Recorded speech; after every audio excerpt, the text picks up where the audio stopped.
directorial effort as research for this commentary called Chase a Fortune, where he co-stars with Danny Lee, and it is painfully unfunny. The first half is, it's a look at journalists, and then Liu acts as paralyzed for money as a boxer has accidentally put him in a hospital as he throws him down from a scaffolding during a commercial shoot. The boxer is Wong Ching, by the way, the famous actor Wong Ching with his great smile.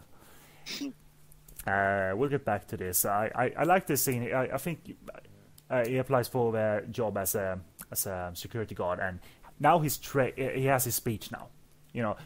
This is what I want. He doesn't even look the guy in the eye. He just stares in the ground. He's trained for this speech, and it goes unnoticed.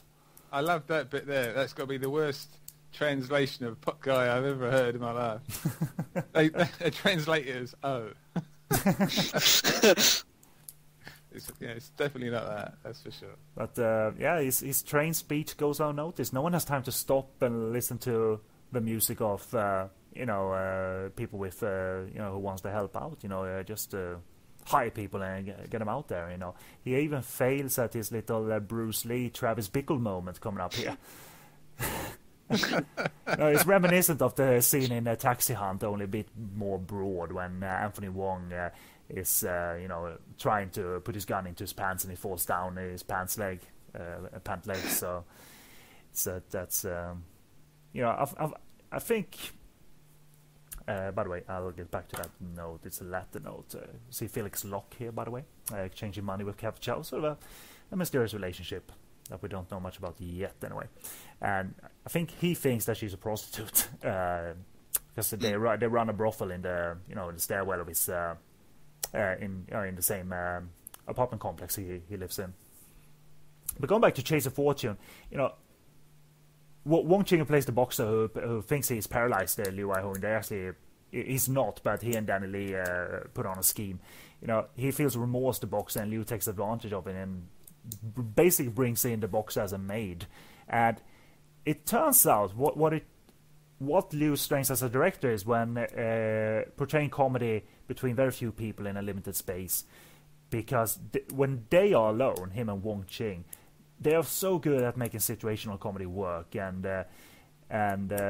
after a while, Wong Ching, tries to fool him into standing up, and dresses up as a zombie to scare him. he puts piranhas in his bathtub, and it's actually a good half of a movie, second half of a movie. So that was directorial skill. So early on, when the kids he was running after the kids before he picks up the shit here. That was kind of a serious scene for me, to be honest, because I think, unfortunately, we as humans pick up the energy of the weak. And unfortunately, in some humans, it's a natural instinct to exploit the weak. Even the kids notice that. I know they're kids and up to no good, and but still, in the mall there, when they are definitely not afraid of him, despite the uniform and all of that, and the kids. But then again, even this job takes a bit more edge to gain respect. And Liu Ai-hung or Lung Gun is never bound to be he's never bound to be respected, even in the uniform. At least not initially. He would probably need many years to develop some kind of edge to him, and that never happens. Yeah, it's definitely at the time, and and it exists still today. There's like something of an anti-mainland, attitude within Hong Kong. Not necessarily massively prevalent, but it's there. It was certainly there at this time this film is set, and it's there to an extent still today. There's definitely like sort of they know if someone is an immigrant from the mainland, and they're sort of they can be treated in a sort of they'll treat them in a different way sometimes than they would do. Harder to get jobs and stuff like that. Yeah. Don't disturb me shitting there. Yeah. Buffalo. I like that one. Triad owned businesses as part of Hong Kong life. That's certainly was very common back then. I don't know how common it is now, how much they have cracked down on triad activities. But it certainly was in the movie industry as well, even production companies being, having triad connections and certain movies being funded by triad. So, there's no surprise that the security guards, the mainlanders, if Buffalo is a mainlander as well, it's no surprise that they're actually working for the triads, essentially. Which is, scary as it turns out, because within this mall, there's, drug businesses and, dangerous triads, not just, low-life triads with attitude only, where they just stand there a la Once Upon a Time in Triad Society 2, where they just stand on opposite sides of goal, like, what? But no one ever does anything. Here's a little funny scene, actually, that works. Yeah, can't beat a comedy gang fight. Yeah, because the triads certainly are not the triad fight doesn't feel dangerous as such, Disappointed did not see any cream pies though. But then again, in terms of the subtitles, it's you always know what goes on in this movie despite the subtitles. You know what I mean? So it's not a terrible job the subtitles do. They don't obscure the movie. And Liu has one of his many cool scenes with Kathy Chow. So. Let's mention a little bit, David, about the wonderful Kathy Chow. Yeah. Kathy was born in December 1966, and during the 80s was an entrant in the annual Miss Hong Kong pageant, before subsequently embarking on a modelling and acting career. Like many, she started in TVB TV series before moving on to feature films.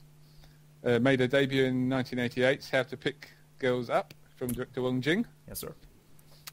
Throughout the 90s, Kathy continued to work both in film and TV, appearing in, amongst other films, Holy Virgin versus Evil Dead. From the star of Hitman comes Holy Virgin versus Evil Dead. Fight Back to School 3 with Stephen Chow, and the Fantastic Beast Cups with Wong's Anthony and Michael. Yeah. During the 90s, Kathy also turned her hand to music, releasing CDs in 95 and 97. In the late 90s, Kathy moved from TVB to its rival, chief rival, in fact only rival really, ATV, before going to Beijing to further her career.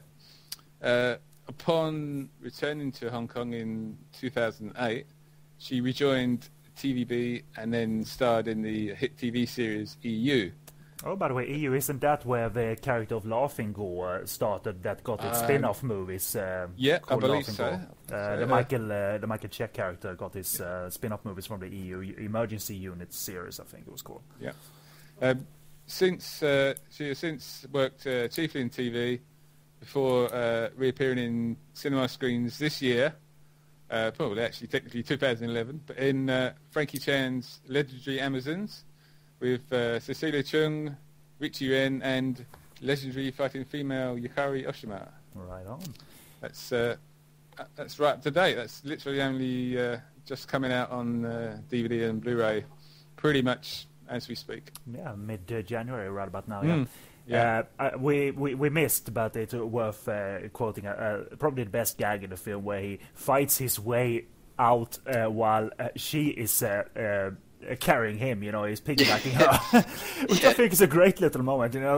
Let's fight our way out by riding the blind girl, essentially. Yeah, it flips on its the cliche on its head, doesn't it? Yeah, that's thinking, and he also kind of milks his hero status when all the security guards actually comes to his rescue. So he's quite self-centered at this point. If the character is still trying to learn how to handle situations with grace. I think the sort of kind of the scenes that are sort of like a light relief actually works really well, because what it does is it kind of sets you up for the rest of the film. Even this scene where he, foolishly messes up trying to climb out of the window. It's kind of charmingly naive. This character tries, but he's just bound to fail even in slapstick ways. But slapstick ways aren't intrusive ways within the film. Yeah, there's the small. Go ahead. No, go ahead, Tom. Sorry. There's I think there's the small moments of comedy, but I think they're very subdued and like lifelike. I think that's why they work. They're not kind of over the top, and I mean it all adds up to an emotional stake in the characters, especially Argon, because he's such a loser. You kind of you sympathise with him. Absolutely, good point. It's a wonderful little sequence. And I think she's very young, Kathy, in this role. Obviously, she doesn't look like she's even. Well, she's obviously a bit into her 20s, 23 or 24, what have you. But she looks she looks like a girl, and she's supposed to look like a girl in this movie. I think they photograph her really well. She has a presence, even when in a girl role, which is not a bad thing. I'm not saying it's a bad thing. It's supposed to be. It fits that they have a connection. It's not like she's a woman out of his range. It seems like they could connect easier than him and Monica. Monica possibly being looking like this at one point now has, so to say, taken a step up class-wise or what have you, as you alluded to earlier, Tom. Yeah, there's a stark contrast between both of them. The other one's quite like young and virgin-like, and the other one's quite dolled up and got other ambitions. So yeah, it's a nice juxtaposition between the two of them. I can't say I'm very familiar with Kathy's work, but there's a trio of cool movies that she's been in, including this one, but also she's 2 years later, she's in Insanity by otherwise action director Tony Leung-Soo-Hong with Simon Yam, where it's a strange little like haunted statue movie, it seems at first, and then the other half is Simon Yam as this schizophrenic cop just terrorizing her while she's alone in her house. So it's a very sparse movie in that regard, and very tense. And she's made to be very much a sexy eye candy in that movie, which fits. She's she looks more like a woman in that movie, not a girl like in this movie. But it's a terrific chase and terror ride for the brief moments that works. Well, it's a brief movie and half the movie works, and that means it's sort of a mini movie works and the other mini movie doesn't in Insanity. And who doesn't like seeing Simon Yam snap on film? It's the greatest thing ever. And I really liked her different looks in Beast Cops. First, she has that sort of messy red hair. She plays a prostitute, I think, that essentially becomes Michael Wong's girlfriend. And it's kind of like I think the Korean equivalent is like they say Mama-san. Like she's kind of like the sort of like a den mother. She looks after the girls and. Oh yeah, I think so. Kind of and I loved her look when she comes with like a soup to the police station to Michael Wong's character, and she's sort of straightened her hair a little bit, and she has a wonderful smile, and she's absolutely gorgeous too. I mean, there's no doubt she looks gorgeous here, and she was gorgeous in 1998 as well. So I mean. Sorry. I think that would be a great one for a commentary too. I think Beast Cops. Well, there already is one by Bay Logan and Gordon Chandler. So I mean, I wouldn't want to step on them. The director has had his say, so I'll actually skip that one. You can do that, guys. I welcome you to do that. But let's do it, Dave. It's a great movie, and I would only make Michael Wong jokes throughout. He's good in that, though. He's very good. I love Michael in that one. Yeah. It's fun that this little cooking scam that he's, she's blind obviously, and he lost actually the fresh fish, and now he's used canned fish, and I love that she sort of sees through, so to say. That's not a bad pun, but she sees through that cooking scam. But they have charming interaction with each other. It's not like he becomes disillusioned when she notices that, and look at her smile. She likes the company, and here's the farce element that could have been a farce element. Hide in the closet while I take care of my other girlfriend, but it's going to turn out to be a horrible scene, and it's good though that she knows right away when she's behind the cloth here exactly what goes on. So she's not dumb. She's absolutely not dumb. She's sharp as hell.